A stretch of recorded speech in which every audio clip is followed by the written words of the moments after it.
তো আজকে বানাবো একটা পনিরের সুন্দর আইটেম, মানে হচ্ছে স্টার্টার আইটেম। এটাকে কি বলে, আমি পনির স্যাটে বলে, অনেকে অনেকে পনির স্লিক বলে, অনেকে অনেক কিছু নাম বলে। তো জানি না, আমি আমার মতন করে রান্না করছি, তো দেখতে থাকো। তবে রান্নাটা মানে আইটেমটা কিন্তু খেতে খুব সুন্দর হয়। এই দেখো, এখানে কেটে নিয়েছি পেঁয়াজ, এরকম বড় বড় সাইজ করে কাটবে, মানে চিলি চিকেনে যেরকম বড় বড় দেয়।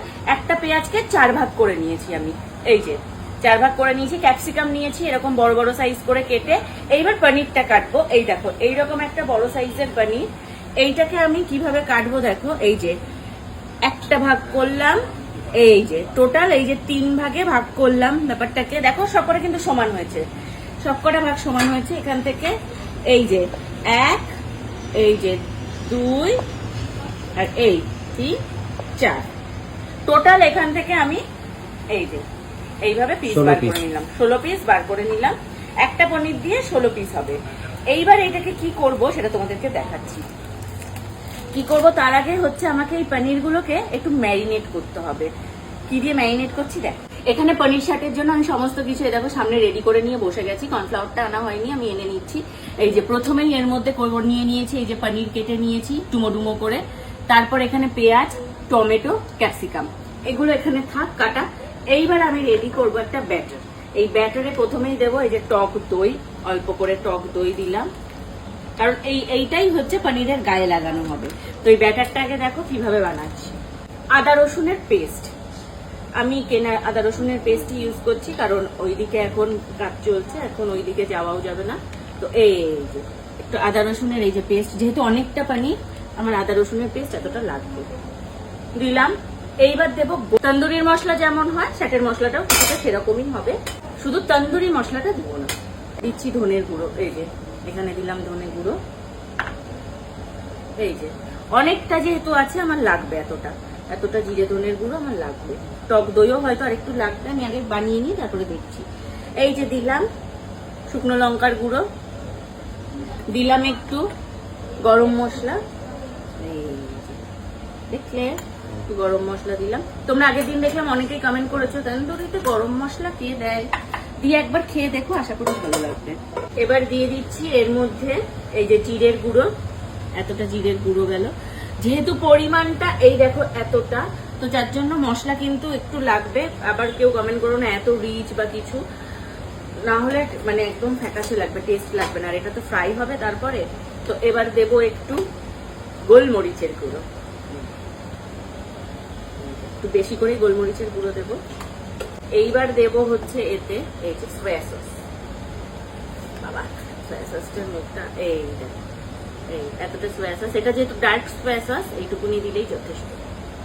এইবার দিচ্ছি চিলি সস, সবই প্রায় মানে একদম শেষ হয়ে গেছে।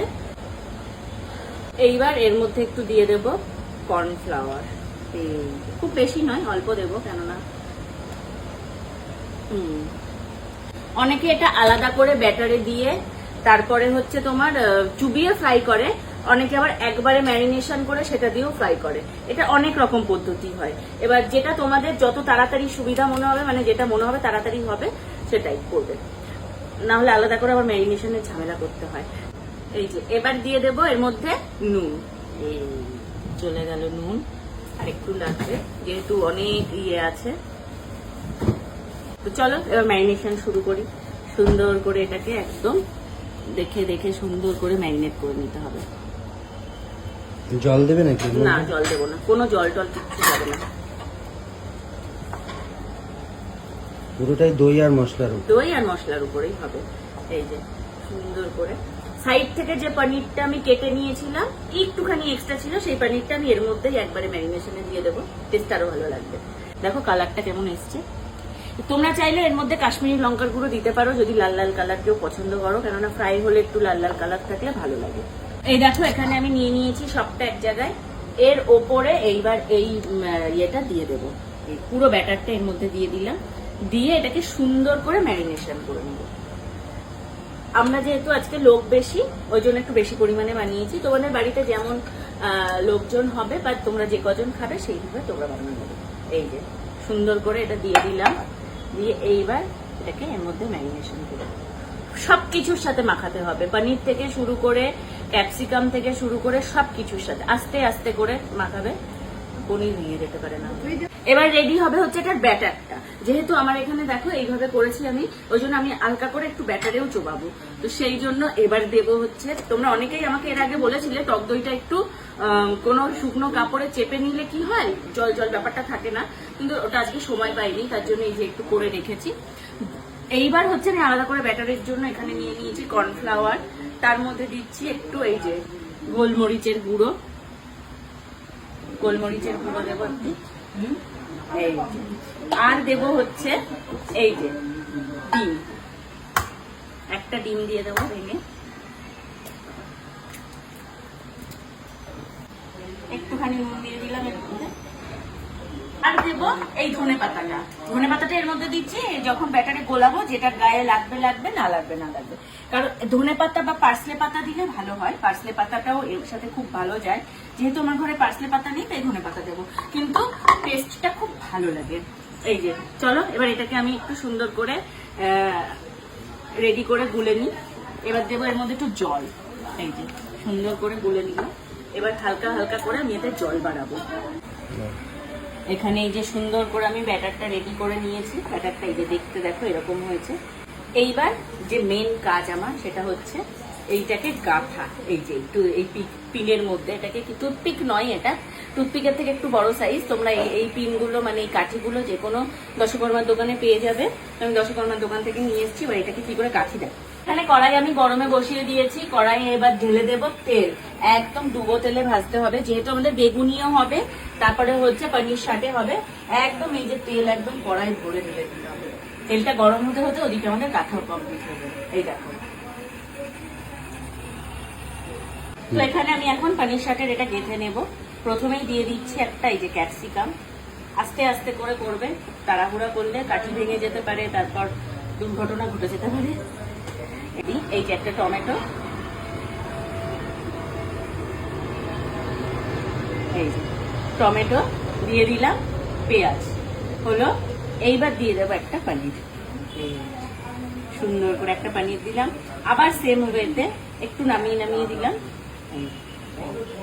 আবার সেম ওয়েতে দেব একটা ক্যাপসিকাম, সুন্দর করে একটা টমেটো, তারপরে হচ্ছে একটা পেঁয়াজ দিয়ে আবার দিয়ে দেব একটা পনির। এবার দেব আবার একটা ক্যাপসিকাম,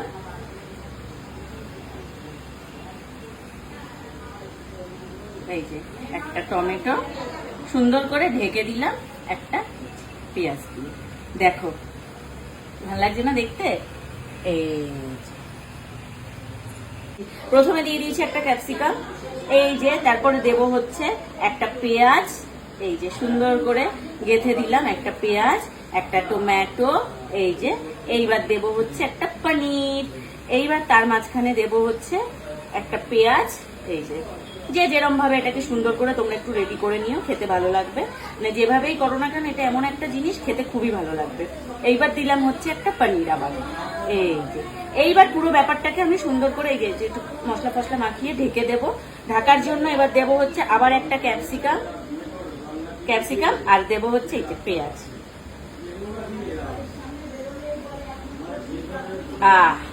দেখো কি সুন্দর লাগছে না দেখতে, এই যে সুন্দর করে এই দেখো এখানে সাজিয়ে নিয়েছি। কড়াইতে দেখো তেল গরম হয়ে গেছে, আমার পনির সাথে নিয়েও আমি চলে এসেছি। এইবার করব এই যে ব্যাটারে ডোবাবো সুন্দর করে, এই পিঠ ও পিঠ করে, খুব বেশি নয়, এই যে ডুবিয়ে তেলে দিয়ে দেবো। দিয়ে দিলাম সুন্দর করে, গ্যাসটা একদম কম জালে রাখতে হবে, না হলে খুব বেশি ওভার ফ্রাই হয়ে যাবে।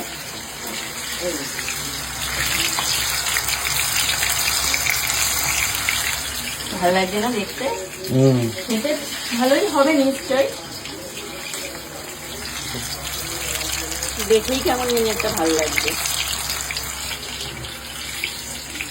চলো আমি একে একে সবকটা ফ্রাই করে তারপর তোমাদেরকে দেখাচ্ছি জিনিসটা দেখতে কেমন হয়েছে। তো এখানে পনির সাথে রেডি করে নিয়েছি একদম সুন্দর করে, এই যে কেমন হয়েছে কমেন্ট করে জানাও। এটা খেতেও হবে ভীষণ সুন্দর। আর এই দেখো দেখতে হয়েছে ঠিক এরকম, এক একটা কাঠি সুন্দর করে এই এরকম। তো এই পনির সাথে রেসিপিটা কেমন লাগলো অবশ্যই কমেন্ট করে জানাও। আর যদি তোমাদের ভালো লাগে তোমরাও সেম ভাবে বানিয়ে খেয়ে দিয়ে আমাকে কমেন্ট করে জানিও যে কেমন হয়েছে, মানে তোমাদের কেমন লেগেছে। সবাইকে এখনকার মতন টাটা।